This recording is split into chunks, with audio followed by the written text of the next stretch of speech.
உழைப்பின் உயர்வு. ஒரு ஊரில் சோம்பேறித்தனமாக ஒரு இளைஞன் ஒருவன் இருந்தான்.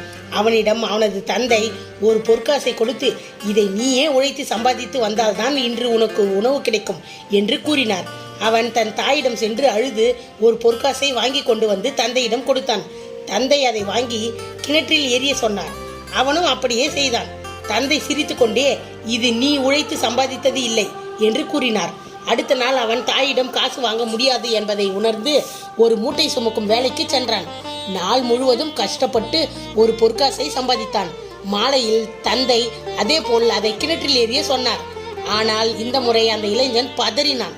தந்தையே, இது நான் நாள் முழுவதும் வியர்வை சிந்தி உழைத்த காசு, இதை எப்படி வீணாக்க சொல்கிறீர்களே என்று கேட்டான். தந்தை, இப்போதுதான் இதன் மதிப்பு உனக்கு தெரிகிறதா? உழைப்பின் அருமை அதை செய்பவனுக்கு தான் தெரியும் என்றார். இந்த கதையின் நீதி, சொந்த உழைப்பில் கிடைக்கும் ஊதியமே உண்மையான மதிப்பையும் திருப்தியையும் தரும்.